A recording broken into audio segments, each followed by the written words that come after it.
Well, today we want to look at how to teach your first class. How do you approach teaching your first class?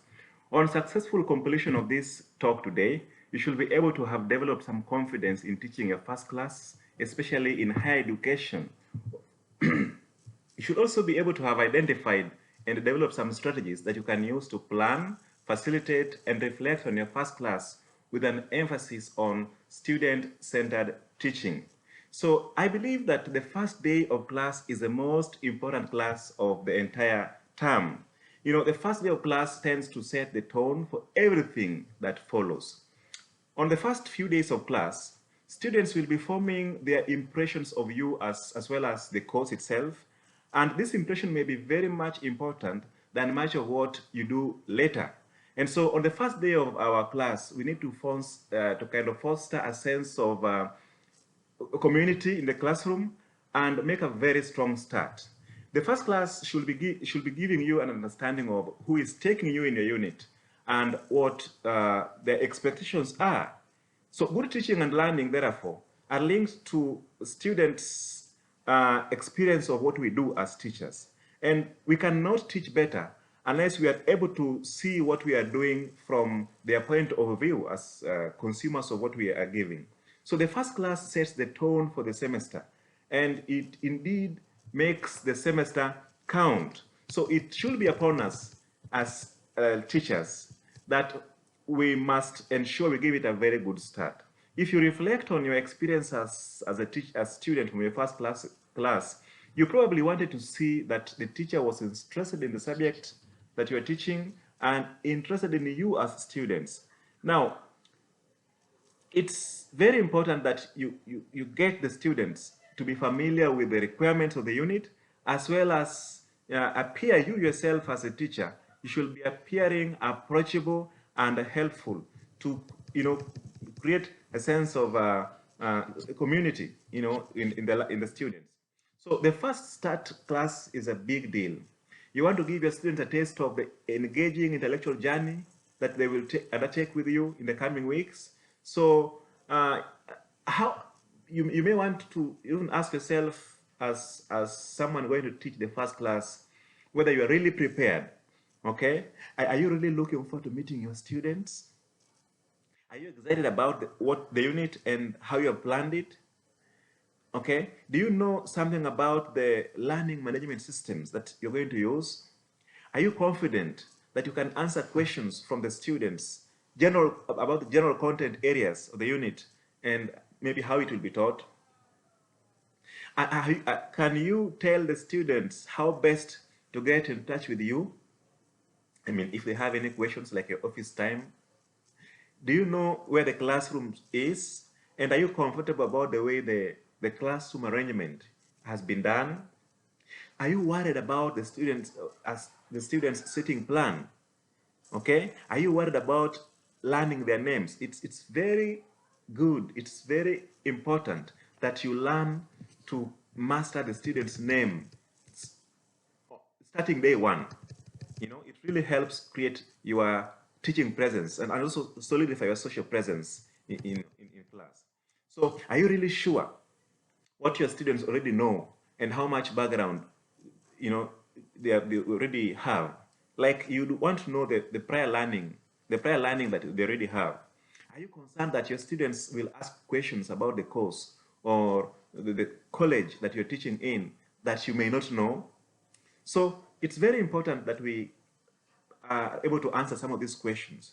And yet, still, much more important is that there are priorities that are very key when you're going to teach your first class.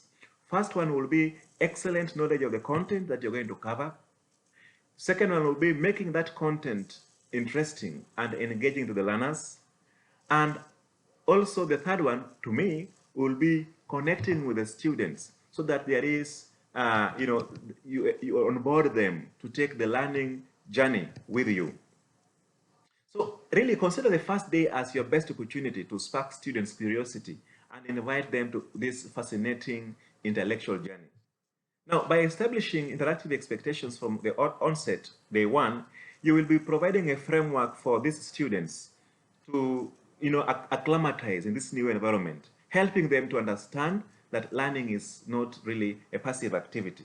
So, like I did mention, learn their names, you know, give names. Before they speak, they can give you their names. Look at a sitting map if you have it. If you don't have it, you can create one so that it helps you really navigate your first day of the class. So the first class should really give you an understanding of who is in the unit, like I did mention. And good teaching indeed and good learning are linked through the students' experiences of what we do as teachers. Okay, so it only follows then that we cannot teach better unless we are able to see what we are doing from the student's point of view. Now, what does it take to learn?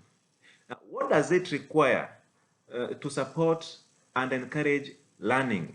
We talk a lot about deep learning and about student-centered pedagogy.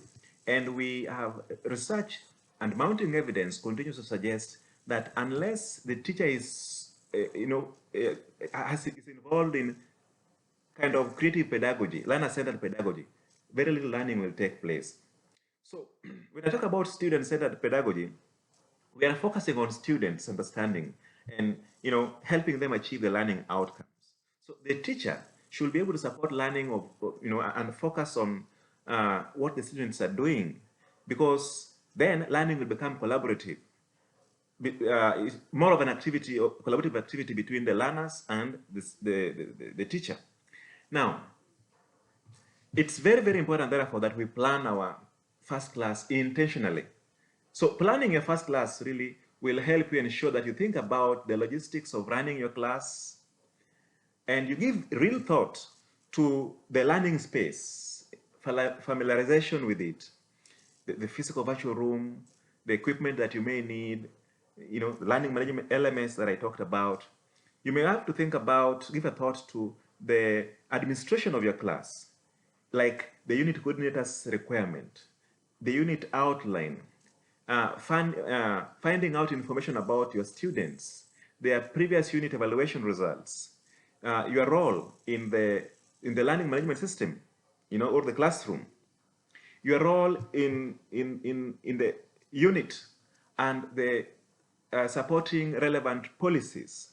So it's very, very important that we have some know-how of student learning materials, activities, assessments, timing, and considerations should also be given to approaches that will help the students to own the teaching learning process and get to know their learning style. It will be helpful to know whether they are visual learners or kinesthetic learners, or get to know their learning style. So introduce yourself fully. Tell them your name, maybe your background, your work, your experiences, your study interests. You may even tell them about your teaching philosophy, and this is very, very important. So really, you want to make very strong start. Like I did mention, make a very strong start and include information such as outline of the unit and the objectives and what's going to happen, etc., etc. But it's also very important to talk to these students about your expectations of them. Ask them about what they expect, of you as well. You could lay down the rules of the game collaboratively, jointly, so that you are in it together and you can always remind them if they break the rules. And this is very helpful in classroom management. If you set the rules jointly at the onset of the class, if the rules are broken, it's easier to find how to manage the scenario. So discuss the unit outline. Ensure that you really set those firm ground rules.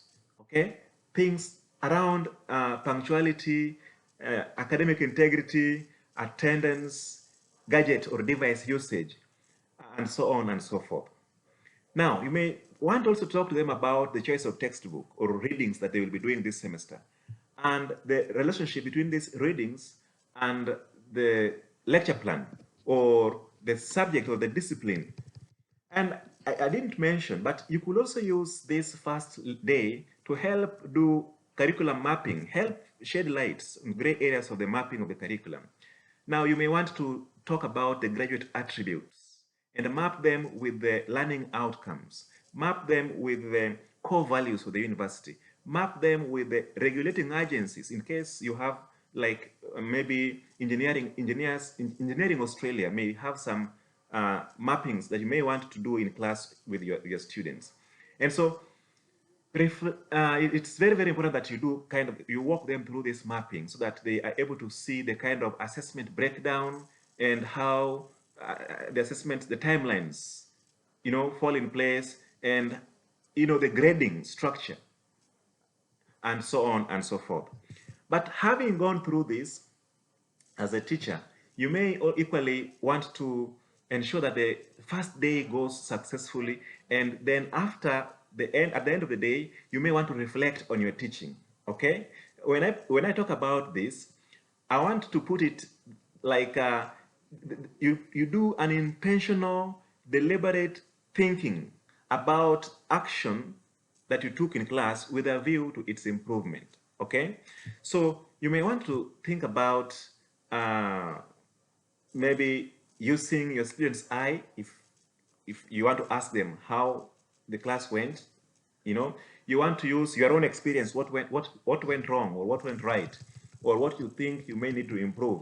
You may want to use literature, like if you read literature, what are the indicators of a good first class? You may want to use that. But you may also want to use peer appraisal, where you check with your colleagues to help you find out how your day one went through. So this reflection as an activity at the end of day one is very, very important. Okay, is there anything you need to follow up before the next class? You may want to ask yourself this. Is there anything you really need to plan to include in the next class as the lecture progresses? Was the order in which you introduced the content for day one appropriate? Did you achieve all your objectives for the day? And did you get through the necessary materials? What did you enjoy? And what did the students seem to enjoy? And what can you improve next time? In a nutshell, the first day is very important. And you may want to dress according to the occasion. Actually, check your wardrobe so that you really dress in a way that supports your intention. You will start your lectures, but remember the first cut is the deepest. The impression you create with your first appearance will really have a lasting impact on the students, and maybe thoughts about you. So in conclusion, consider the first day as an opportunity for all of us, the learners, the teachers, and everybody to get to know each other and build interest. So it's the best opportunity to spark students' curiosity and invite them into a fascinating intellectual journey. It's also very important that you do not begin the first day of the first semester by immediately handing out the syllabus. Okay? Instead, we suggest that you spark their curiosity first about the content and then demonstrate with a review of the syllabus or the lecture plan how this course content can help satisfy their curiosity. Okay? It's very important, I repeat, that you foster a sense of community in the first class. Humanize yourself to the students. Talk about yourself in ways, talk about some experiences that really resonate with their current experiences. Talk about your background, your academic exploits, your travel exploits, your achievements, your research output, and how they can sink into this course unit. Get students talking to one another. Let them build that social presence in class. Greet each student, if possible, by name, if you can. Now, ensure, as I conclude, ensure that you don't wait till the second lecture for some kind of learning to take place. Ensure the students have learned something even on this first day of your class. Ask them to try a cognitive task before they're ready for it. This can be a prior learning assessment. Invite them so that they're able to think, about the course from a very metacognitive perspective. Okay? You may want to ask them, for example, to share with you a course you took with them before or they took elsewhere that they enjoyed most. They may tell you why it was a success or why it was a failure or what we can do to improve it. Now, from this kind of data, you are able to use them as a feed forward to improve your instructional practice in your subsequent class deliveries moving forward. Now, it's very important that the first class is used to meet students' expectations. They will bring a host of expectations. So it will be very important that we outline the parameters of the course beyond subject matter. Okay? Talk about materials like I've mentioned, talk about assessments, talk about policies, talk about key dates, talk about deadlines. But all in all, the first class is an opportunity for all of us to nail our teaching abilities. I hope you will be able to really reflect on the to-do list of your first class so that you're very intentional, so that you create a classroom environment where learners thrive. You create a community of inquiry where we do not have the sage on stage, but the guide on the side, and we spur the learner's interest explicitly. I wish you all the best in your subsequent classes, especially as we're going to teach your first class. Thank you so much. I remain Tindi.